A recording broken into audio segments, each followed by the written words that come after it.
In the heart of Madina al-Munawwara, just steps away from Masjid an-Nabawi, lies one of the most sacred sites in Islamic history.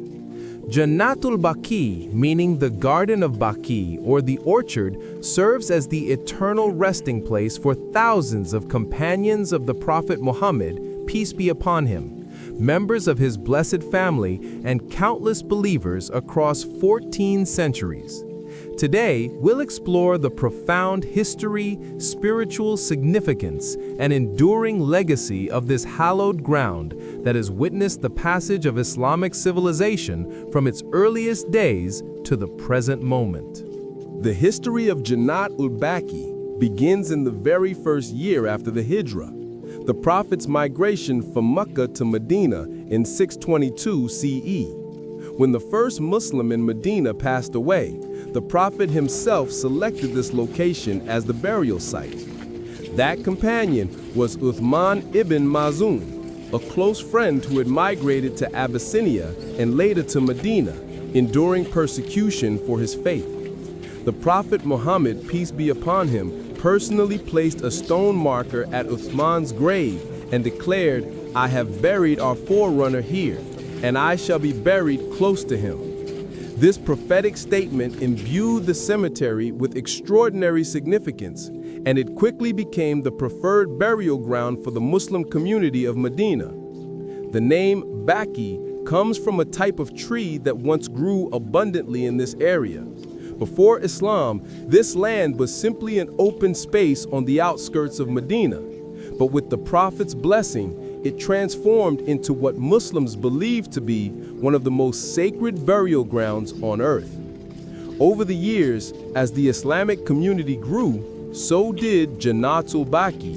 It expanded to accommodate the growing population of Medina and became the final resting place for generation after generation of Muslims who had the honor of living in the Prophet's city. The list of luminaries buried in Jannatul Baqi reads like a roll call of early Islamic history.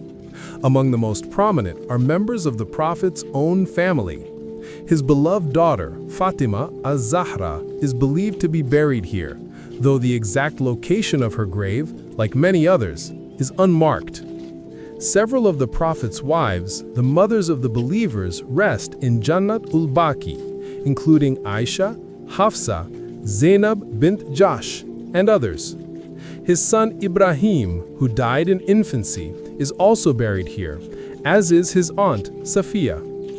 4 of the 10 companions promised paradise during their lifetimes are buried in Jannatul Baqi. Uthman ibn Affan, the 3rd Caliph of Islam, lies here after his martyrdom. Abbas ibn Abdul Muttalib, the Prophet's uncle, is buried here as well. The cemetery holds the graves of countless other companions who witnessed revelation, fought in the great battles of early Islam, and helped establish the foundations of Islamic civilization. Scholars estimate that at least 10,000 companions of the Prophet are buried in this blessed ground. Beyond the companions, Jannatul Baqi became home to generations of scholars, saints, and righteous individuals. The great Imam Malik ibn Anas, founder of the Maliki school of Islamic jurisprudence, is buried here.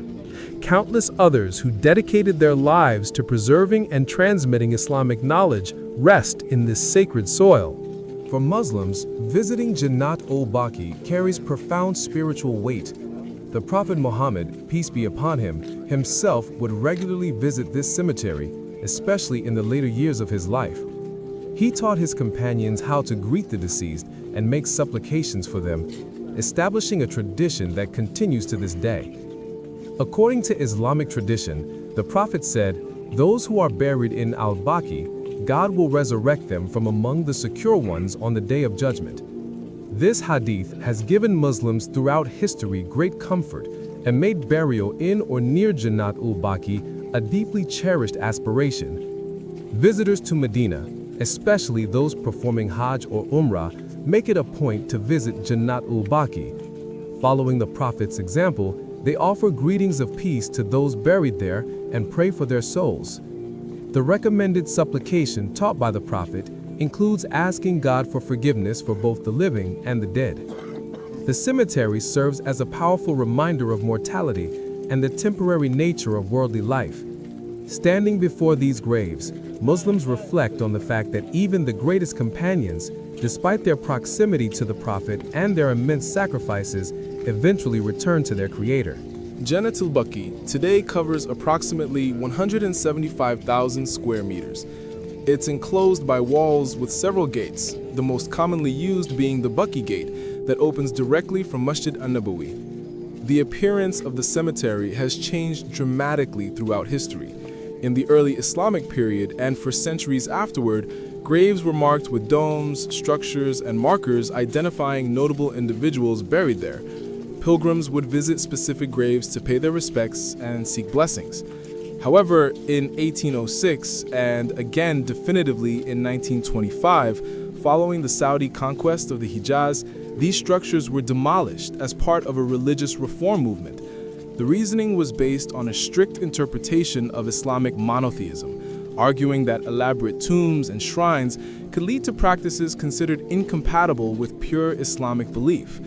Today, Jannatul Baqi appears as a vast expanse of unmarked graves.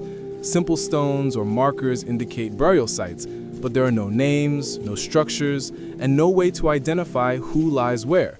This has been a source of both controversy and acceptance within the Muslim world, with different schools of thought viewing the changes differently. The Saudi authorities maintain the cemetery and have implemented organized visiting hours, particularly for women who have designated times to visit. The cemetery remains an active burial ground, with Muslims who die in Medina still being laid to rest in this blessed earth. For contemporary visitors, Jannat al-Baqi remains an essential stop during any trip to Medina.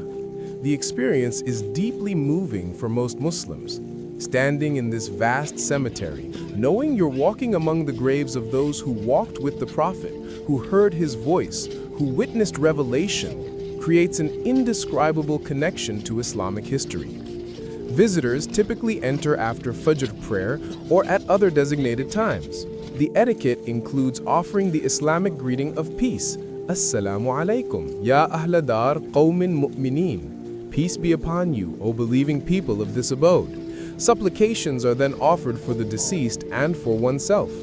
Many visitors report feeling overwhelming emotion, a mixture of sadness for human mortality, joy at the faith these companions possessed, and hope for their own afterlife. The simplicity of the cemetery, with its unmarked graves, serves as a powerful equalizer. Here, the mighty and the humble lie side by side, indistinguishable in death. Photographers are not permitted inside, which preserves the cemetery's sanctity and keeps the focus on spiritual reflection rather than documentation. The atmosphere is one of quiet contemplation, broken only by individual supplications and the occasional sound of a funeral procession.